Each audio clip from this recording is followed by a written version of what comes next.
Okay.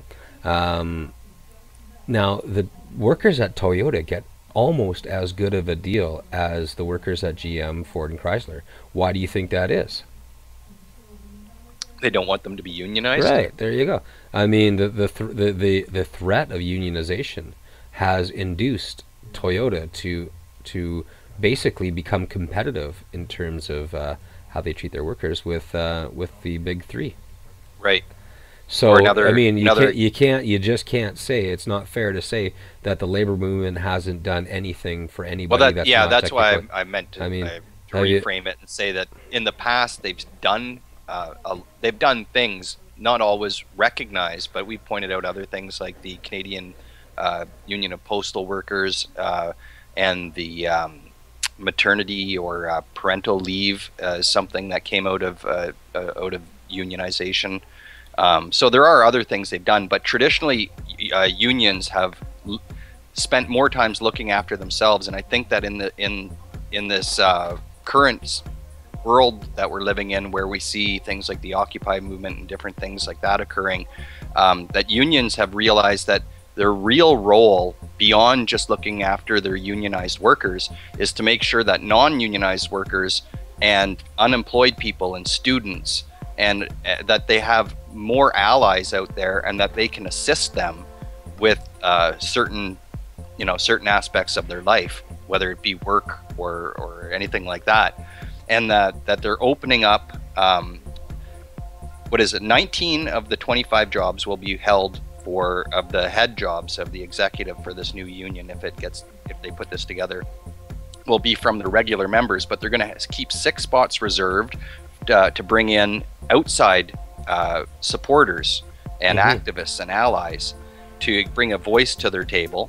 And they're also going to allow all those people that I just mentioned, unemployed people, non-unionized workers, and students, to have a method of paying dues to their union and getting representation and access to the support and the resources that the union has. Yeah, exactly. I think that's such a fantastic idea, because the thing is, even like a lot of people, a lot of activists, let's say I understand the power that the organized unions have, right?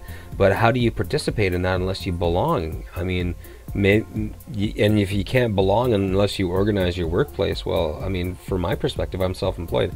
How do I get into this? You know, I want to join and contribute. I really do. Even Yeah, though so I'm self-employed, I would join this new union and contribute my dues and hopefully become active on their political wing. You know, all too often in Canada, we've seen unions take their own success for granted and don't even have any political outlook whatsoever. And in the meantime, while these unions are asleep at the political wheel, so to speak, we have governments organizing union busting efforts all over Canada. I mean, in Ontario, if we elect the Conservatives here, this will be the most union busting government ever in North America, probably. yeah, well, we've already seen what they've done in the year and a month or two. Three different I'm unions. talking on a provincial level. These Conservatives at the provincial level. Okay, I yeah. mean, they're even more out to lunch on the right wing fringe and the Tea Party kind of domain, like All this dimension. all those right to work legislation and all that kind of stuff, and Yeah, it's unbelievable. Yeah. absolutely. Well, let's hope for the best and hope that Canadian Energy and Paper Workers Union and the Canadian Auto Workers Union can get together, pool their resources, and get more organized, provide more education and legal defense for people in Canada, because we know that labor law doesn't really protect the laborers. It's more or less there for the employer. So Yeah. you know.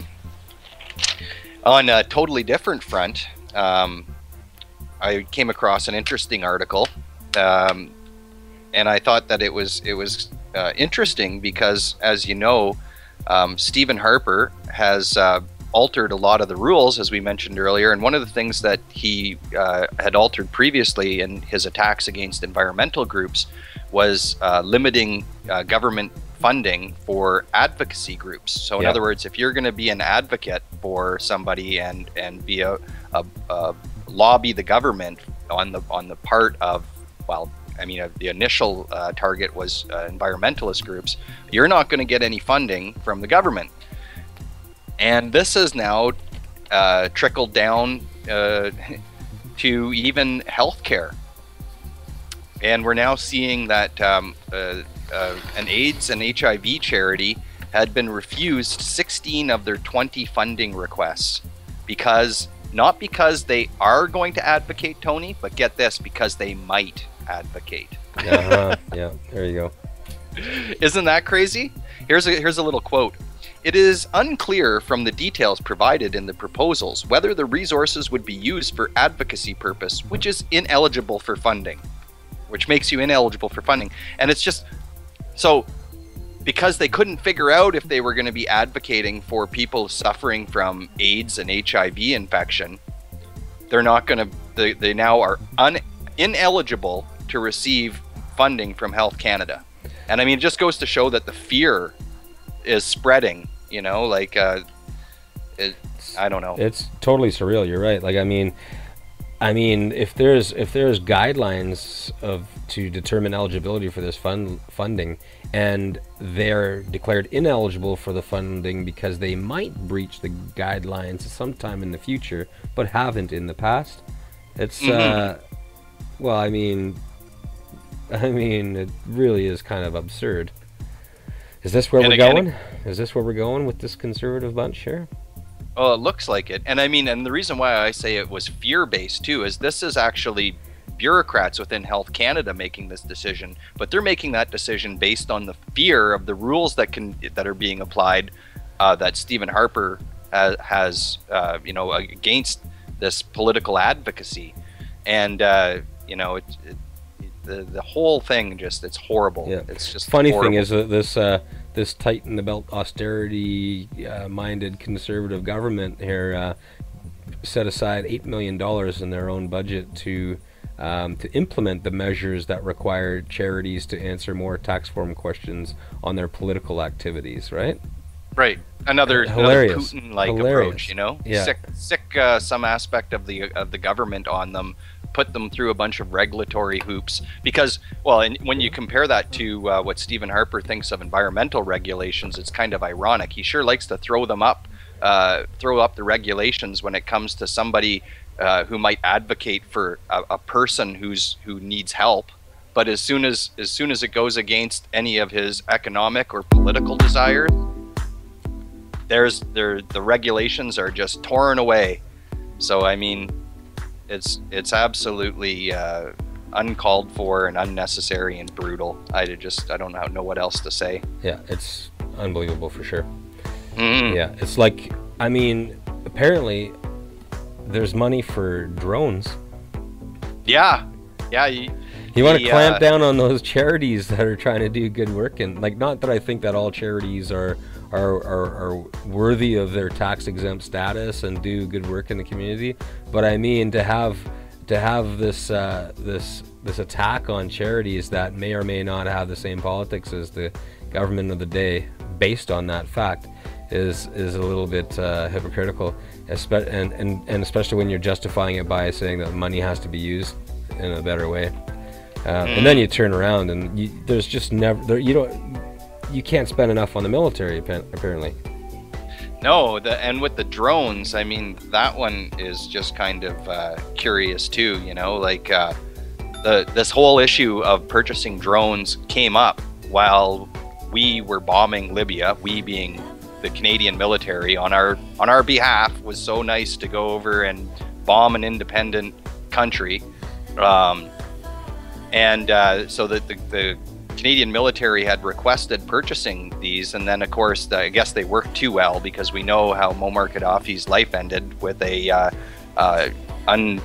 unmanned aerial vehicle bombing his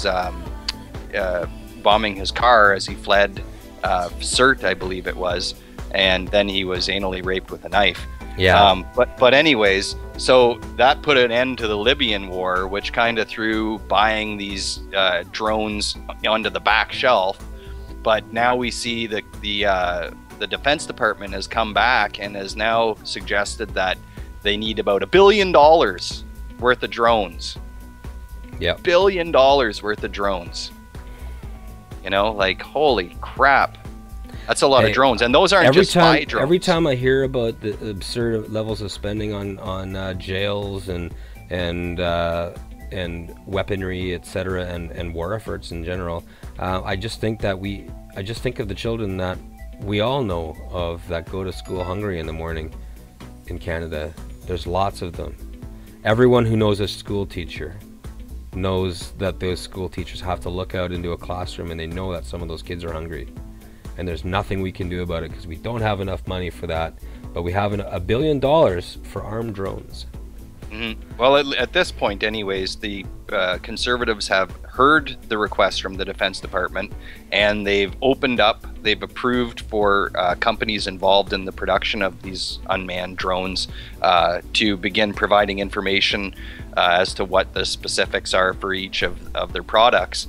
And as we know, whenever it comes to the Harper cons purchasing military equipment, we're also going to have to keep an eye on this, because it seems like every time they do this, that they bungle the purchase, and it's all like the whole purchasing process isn't above, isn't above the table. Yeah, the procurement process is anything. That's the word, isn't it? Yeah, anything but transparent, open, and fair.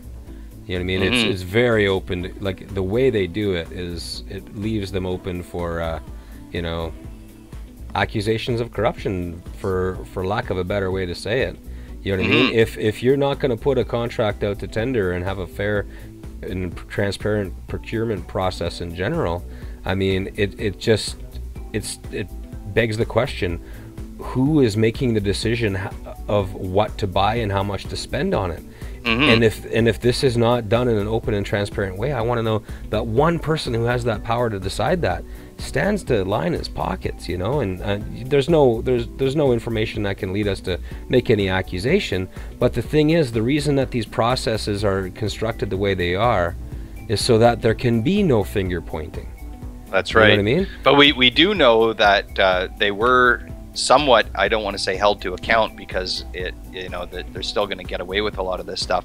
But we do know that, like, with the F-35s, for instance, that the way the process was laid out, the structure of the request for what was necessary was made in such a way that only one company would end up being the choice. And I mean, that's not an open and fair process right there. As soon as you form the request to only fit one company. Exactly. Let's say we have $25 billion, Mike, that we can spend on hamburgers, right? So we're going to go out. We know we need hamburgers. We've got $25 billion to spend, and you're the guy that gets to decide what kind of hamburgers, what the attributes that the hamburger must have in order for it to meet our criteria for purchasing it, right? Now, let's say you're the guy, you know what I mean? And I'm the guy, let's say I'm from a very popular burger chain, and you're the guy who gets to set forth the criteria for the purchase. And let's say you say, this hamburger needs to have 2 all-beef patties, special sauce, lettuce, cheese, pickles, onions, on a sesame seed bun. If I run McDonald's, you're my best friend, and I owe you something for making that decision just the way. You know absolutely. What I mean? Yeah, absolutely. Yeah. So, and that's just so people understand, that's where the window of opportunity for corruption opens up there. It's when you decide what you want to buy, right? The person who gets to make that decision without proper oversight and scrutiny is the guy that you can't point the finger at, but you can't say that you shouldn't point the finger at him. You just don't know. Right? Because the Conservatives keep on playing with the procurement processes. On this note, why don't we go to a song? Yeah, Harper will make sure that Canada's properly outfitted to fight the ethical wars against countries that want to exploit their conflict oil, Tony. But yeah, let's play a song. Yes, let's play a song and come back and talk more about that. Here we go.